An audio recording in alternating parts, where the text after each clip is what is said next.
अस्सलाम वालेकुम रहमतुल्लाह। बेटा, लास्ट वीडियो में हमने क्लास 10th के रिगार्डिंग बात की थी male reproductive system of humans. जो ह्यूमंस में जो मेल रिप्रोडक्टिव सिस्टम होता है उसके बारे में हमने डिटेल से बात की थी। उसका जो स्ट्रक्चर देखा था, उसकी एनाटॉमी देखी थी और हमने देखा था स्पर्म मोबिलिटी कैसी होती है। मींस कि जब अगर स्पर्म जो होती है, जो मेल सेक्स होती है, जो टेस्टिस के अंदर बनती है, ये फाइनली कैसे फीमेल बॉडी के अंदर जाती है। और बेटा हमने इसके साथ ये भी देखा था कि ये स्पर्म जो बनती है ये स्टोर कहां पे हो जाती है, फिर कैसे आ जाती है आगे, इनके साथ क्या क्या मिलता है, ठीक है ना। फाइनली एक प्रोडक्ट मिला था जिसे सेमेन बोलते हैं।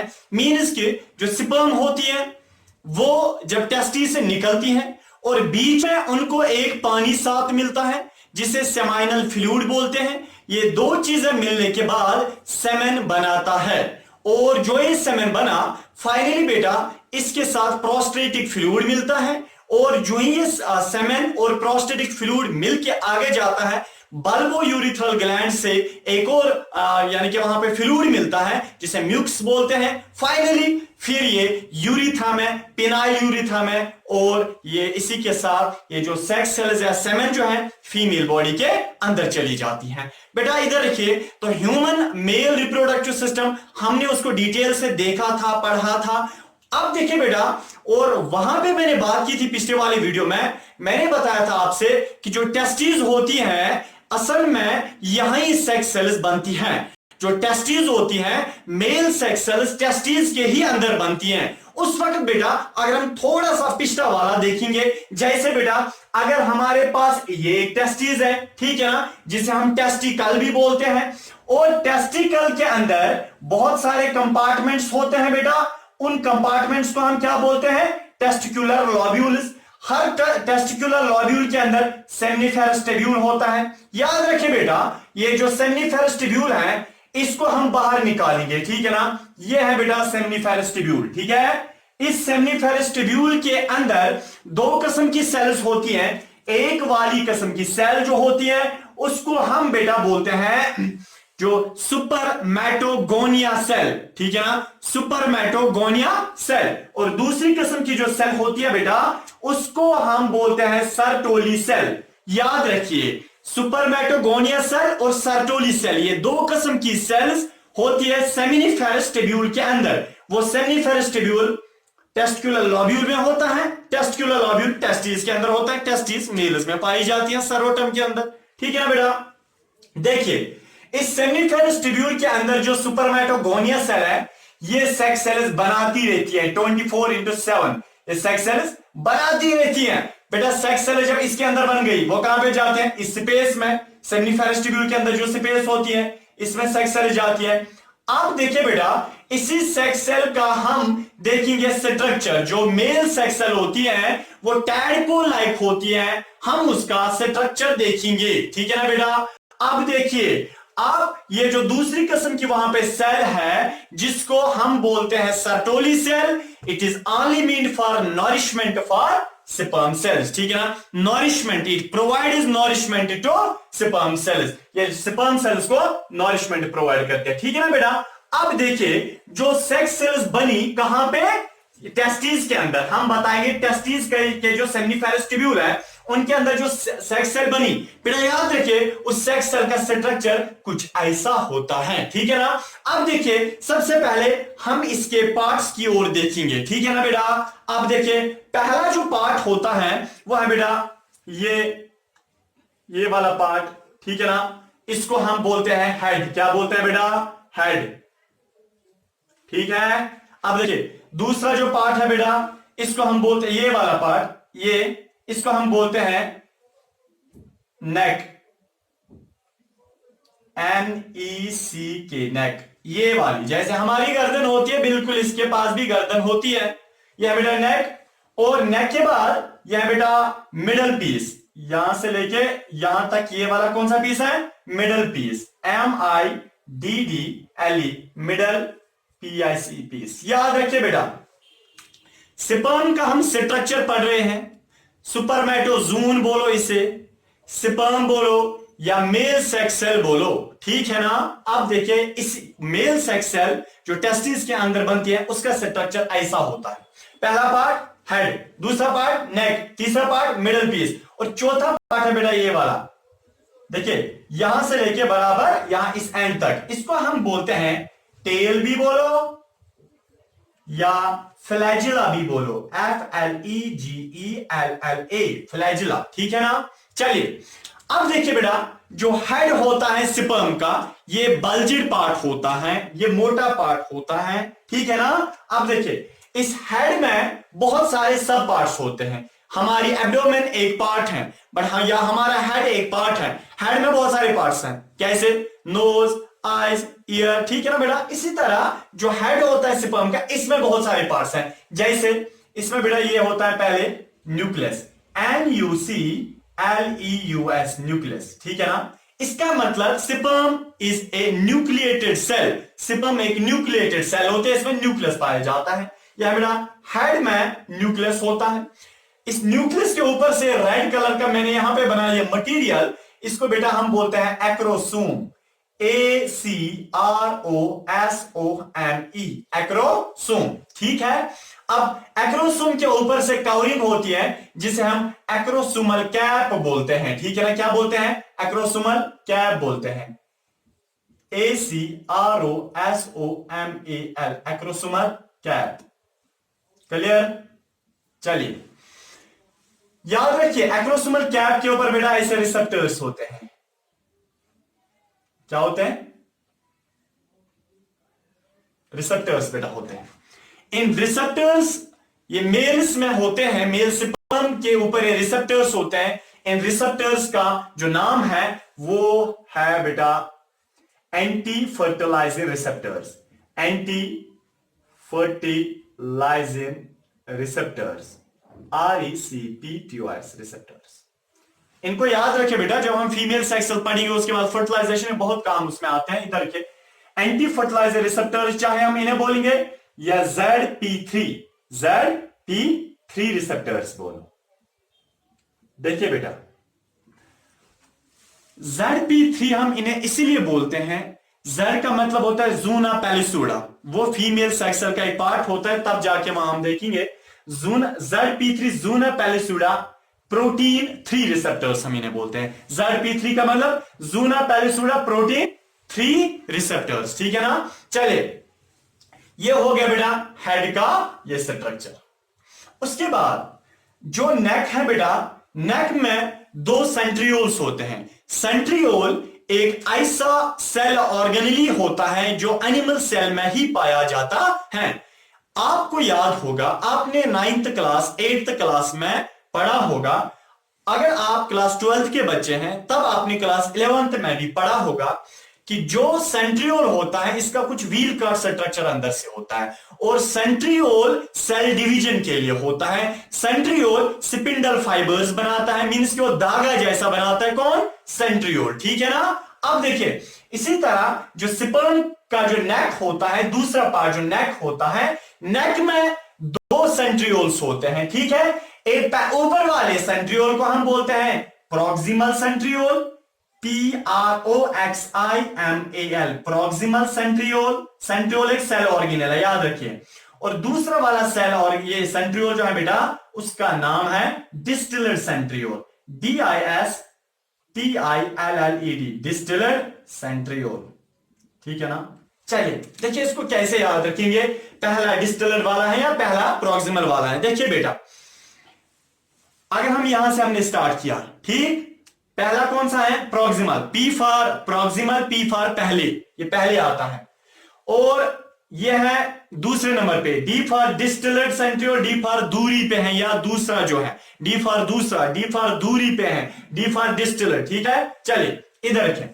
उसके बाद बेटा ये जो प्रॉक्सिमल सेंट्रियोल और डिस्टिलर सेंट्रियोल नेक वाले रीजन में पाए जाते हैं, ठीक। अब देखिए तीसरा, अब जो पार्ट है मेल सेक्स सेल का वह है मिडल पीस। देखिए बेटा ध्यान से देखिए, मिडल पीस में क्या होता है, इसमें यानी कि एक मैं बताऊंगा एक ऐसा एक स्ट्रक्चर होता है, माइटोकॉन्ड्रिया ने एक स्ट्रक्चर वहां पे बनाया होता है, कुछ कोई खास स्ट्रक्चर बनाया होता है, या मैं ऐसे बता सकता हूं मिडल पीस में बंडल ऑफ माइटोकॉन्ड्रिया जो होते हैं उन्हें एक स्पाइरल बनाया होता है। ये आप देख रहे हैं, ये असल में बेटा ये जो स्पाइरल एस जैसा मैंने बनाया, ये है स्पाइरल, माइटोकॉन्ड्रिया ने स्पाइरल बनाया है। ये बहुत सारे bunch of mitochondria middle piece में होते हैं। ठीक, अब देखिए ये जो बहुत सारे माइटोकॉन्ड्रिया बंच और स्पाइरल फॉर्म बनाते हैं, ऐसे स्ट्रक्चर को हम बोलते हैं नेबरकर्न। नेबरकर्न,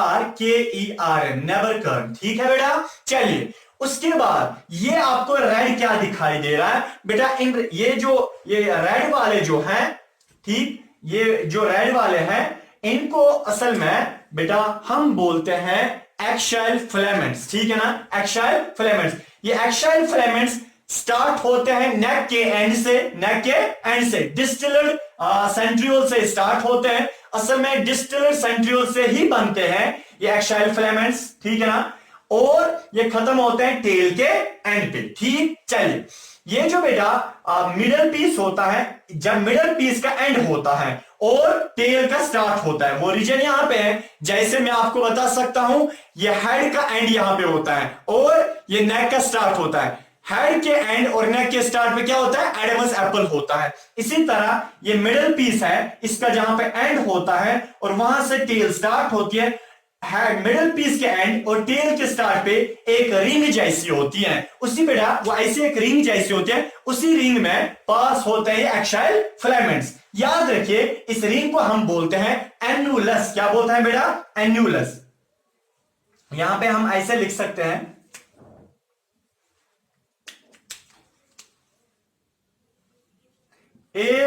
ANNULUS, एन्यूलस। ठीक है बेटा, चलिए अब देखिए ये जो लास्ट वाला पार्ट है इसको चाहे हम टेल बोलेंगे या फ्लैजिला बोलेंगे। ठीक, चलिए इधर देखिए, अब मसला यहां ये बेटा जनरल स्ट्रक्चर एक स्पर्म का होता है, एक सेक्स सेल का होता है। जो मेल्स होते हैं, ह्यूमन मेल्स, उनमें ये जो स्पर्म का स्ट्रक्चर है वो ऐसा ही होता है। याद रखिए ये है बेटा स्ट्रक्चर स्पर्म का।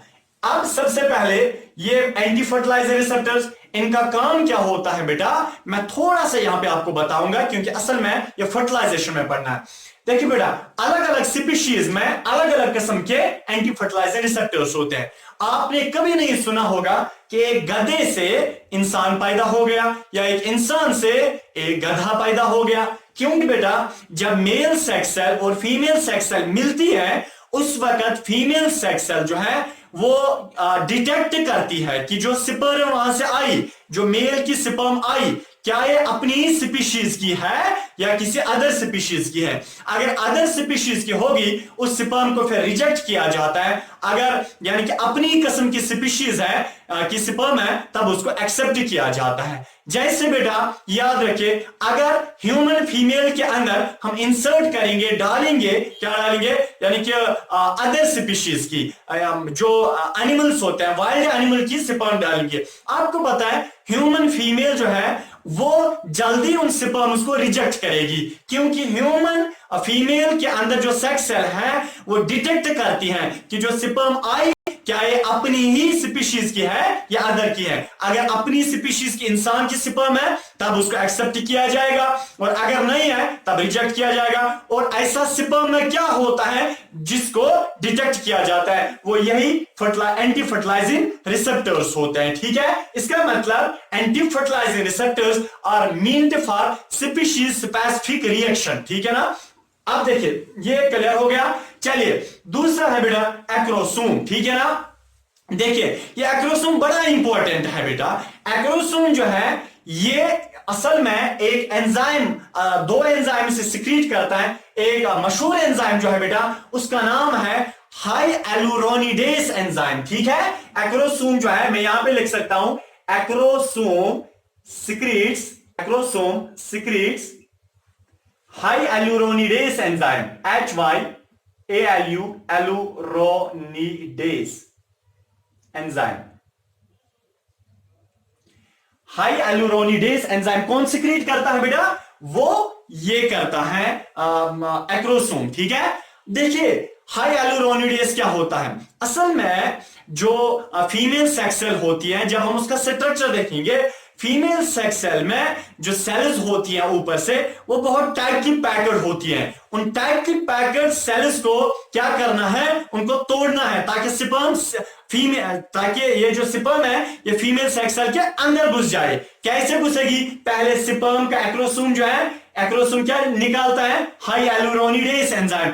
ये एंजाइम क्या करता है, उस फीमेल सेक्स सेल की सेल्स को ब्रेक करके फिर ये अंदर घुस पाता है। ठीक है, चलिए दूसरा, अब ये तीसरा जो है वो है न्यूक्लियस। बेटा याद रखिए जो स्पर्म का जो न्यूक्लियस होता है ये हैप्लॉइड न्यूक्लियस होता है। हैप्लॉइड का मतलब होता है जिसमें सिंगल सेट ऑफ क्रोमोसोम होता है। आपने इस क्लास 9th में सुना होगा कि जो इंसान होते हैं ये डिप्लॉइड होता है। इसका मतलब है इंसान की जो सेल होती है उसमें 23 पेयर यानी कि जोड़ा 23 पेयर ऑफ क्रोमोसोम्स होते हैं, यानी कि टोटल में 46, यानी कि हमारे क्रोमोसोम्स पेयर्स में रहते हैं। बट याद रखिए हमारी बॉडी में खाली एक किस्म की सेल जिसको जो स्पर्म सेल होती है, ठीक है, वो बेटा हैप्लॉइड होती है, उसमें 23 क्रोमोसोम्स होते हैं, 23 पेयर नहीं होते हैं। इसका मतलब है कि जो स्पर्म सेल है इसमें क्रोमोसोम्स हाफ नंबर होता है as compare to other cells. ठीक है ना,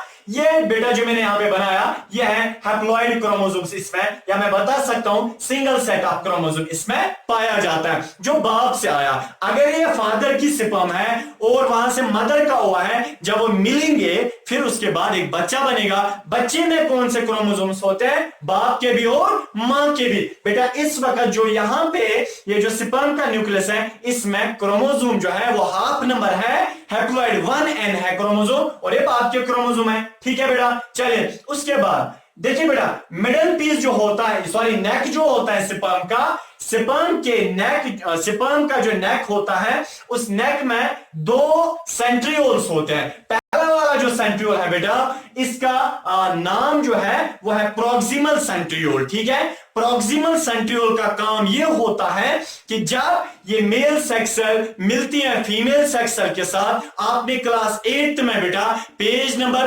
38 से स्टार्ट करो आप, और वहां पे एक चैप्टर रिप्रोडक्शन स्टार्ट होता है। वहां पे बेटा आपने देखा होगा कि ये जो जब मेल सेक्स सेल और फीमेल सेक्स सेल आपस में मिलती है, मिलने के बाद वहां पे जाइगोट बनता है, जाइगोट डिवाइड करता है। जाइगोट एक सेल होती है वो डिवाइड करती है, वो फिर 2 सेल्स बनाती है, 2 सेल्स डिवाइड करती है, वो 4 सेल्स बनाती है, 4 सेल्स डिवाइड करती है 8 सेल्स, 8 सेल्स डिवाइड 16 32, इस तरह फिर एक ऑर्गेनिज्म बनता है, एक बेबी बनता है। उस बेबी में करोड़ों किस्म की सेल्स कैसे आ गई बेटा, सेल को डिवाइड करने के लिए जरूरी होना चाहिए सेंट्रियोल। और जो ये स्पर्म के अंदर जो पहला प्रॉक्सिमल सेंट्रियोल होता है, इसका काम होता है, ये तब काम करता है जब ये स्पर्म मिलती है फीमेल सेक्स सेल के साथ, फिर जब वहां पे डिवीजन होता है, जब वो जाइगोट फिर डिवाइड करता है, डिवाइड करने के लिए ये पहले ही सामान यहीं से लेके जाता है, स्पर्म सेल पहले ही सामान यहीं से लेके जाता है। इसका मतलब ये सेल डिवीजन के लिए होता है प्रॉक्सिमल सेंट्रियोल। ठीक है, चलिए दूसरा जो सेंट्रियोल है उसका नाम है बेटा डिस्टिलेट सेंट्रियोल। याद रखिए डिस्टिलेट सेंट्रियोल ये थोड़ा पीछे होता है और इसका काम ये होता है एक्साइल फिलामेंट्स बनाना। ठीक है ना, एक्साइल फिलामेंट्स बेटा ये वाले होते हैं जो यहाँ पे मैंने रेड कलर से बनाए, ये धागा जैसा जो टेल में भी पाया जाता है, मिडल पीस में भी पाया जाता है और नेक के लास्ट वाले पोर्शन में पाया जाता है। इनको हम बेटा एक्साइल एक्साइल फिलामेंट्स बोलते हैं। ठीक है, अब देखिए बेटा एक्साइल फिलामेंट्स ये है और एक्साइल फिलामेंट्स को कौन बनाता है, डिस्टिलेट सेंट्रियोल। ठीक है ना, और रेस्ट जो इसका फंक्शन है बेटा वो अभी अननोन है, आप अभी इस पे डिस्कवरी कर सकते हैं। ठीक है, चलिए बेटा अब तीसरा पार्ट जो है वो मिडल पीस। याद रखिए बेटा मैंने आपको अभी बताया मिडल पीस में माइटोकॉन्ड्रिया बंडल में होते हैं, जिसे हम बंडल ऑफ या बंच ऑफ यानी कि स्पाइरल फॉर्म ऑफ माइटोकॉन्ड्रियास, ठीक है ना, उसको हम नेबर कर्न बोलते हैं। याद रखिए बेटा, और जब इंसान बहुत सारे इंसान एक जगह जमा होते हैं तब जाके हम उसको क्राउड बोलते हैं। इसी तरह जब बहुत सारे माइटोकॉन्ड्रियन इकट्ठे जमा होते हैं एक स्पाइरल शेप बनाते हैं उसको हम नेबर कर्न बोलते हैं। हैं सर मसला यहाँ पे ये है कि एक स्पर्म के अंदर इतने माइटोकॉन्ड्रिया क्यों होते हैं। याद रखिए बेटा, स्पर्म जो है उसको चलना है, उसको मेल रिप्रोडक्टिव यानी कि मेल टेस्टिस से निकलना है और पहुंचना है फीमेल बॉडी के AI जंक्शन पे, और वहां तक पहुंचने के लिए इसको एनर्जी चाहिए, और वो एनर्जी आती है power house of the cell से। Power house of the cell mitochondria को बोलते हैं, इसीलिए ये माइटोकॉन्ड्रिया यहां पे प्रेजेंट होते हैं। ठीक है ना बेटा। चलिए नेक्स्ट वो ये है कि जो मिडल पीस होता है इसमें लास्ट पे वो एक रिंग होती है जिसे हम एन्युलस बोलते हैं। याद रखिए बेटा, ये जो एन्युलस होता है, ठीक है ना, एन्युलस ये एक रिंग होती है और इसका खाली एक ही फंक्शन होता है ताकि पास ऑन करना, क्या, जो एक्साइल फिलामेंट्स आए इनको पास ऑन करना किस तक, फ्लैजेला तक। ठीक है ना बेटा। याद रखिए अब ये जो टेल है सर ये क्यों होती है किसके पास, ये एक स्पर्म के पास क्यों होती है। याद रखिए बेटा, ये टेल इसीलिए स्पर्म के पास होती है क्योंकि स्पर्म को चलना है। ठीक है ना, चलने के लिए चलना मींस मूवमेंट करनी है। याद रखिए बेटा, स्पर्म जो है वो कैसे मूवमेंट करती है, इसके पास तो पर तो नहीं है, विंग्स भी नहीं है, इसके पास तो पाँव भी नहीं है, बल्कि बेटा याद रखिए आपने सांप को देखा होगा, अगर नहीं देखा है तो आज सर्च करना सांप को देखना। इधर देखिए बेटा, ये जो सांप वो ऐसे ऐसे चलता है, उसके पास पाँव तो नहीं होते हैं, उसको कोई खींच के घसीट के तो नहीं लाता है ना, अब वो ऐसे ऐसे कुछ चलता है बेटा, उसकी जो मूवमेंट होती है ना ऐसे ऐसे वो चलने की, उस वाली मूवमेंट को हम बोलते हैं विप्लैश मूवमेंट। क्या बोलते हैं, विप्लैश मूवमेंट। या बेटा हम कभी रस्सी लेते हैं फिर ऐसे ऐसे रस्सी को करते हैं, फिर वो ऐसे ऐसे वहां सांप कुछ बनता है, उसको बेटा विप्लैश मूवमेंट बोलते हैं। इसी तरह जो सुपरमेटोजोन होता है, जो स्पर्म होती है, जो मेल सेक्स सेल होती है, इसका जो टेल होता है, इसका जो लास्ट वाला पार्ट होता है, इसको हम टेल तो बोलते हैं या फ्लैजिला बोलते हैं, और ये फ्लैजिला विप्लैश मूवमेंट करती है जिसकी वजह से इसको ये जो आगे वाला पार्ट होता है इसको पुश मिलता है, पुश मिलने के बाद ये आगे जा पाती है। बेटा याद रखिए ये स्पर्म का जो टेल है it is only meant for movement. किसके लिए है बेटा, ये मूवमेंट के लिए ही रेस्पॉन्सिबल है। ठीक है ना। अब देखिए बेटा ये एंड था इस टॉपिक का, जिस टॉपिक का नाम था स्ट्रक्चर ऑफ स्पर्म। ठीक है ना बेटा, आप यहां पे आराम से ये देख सकते हैं कि इसका जो ये स्ट्रक्चर होता है वो कैसे होता है।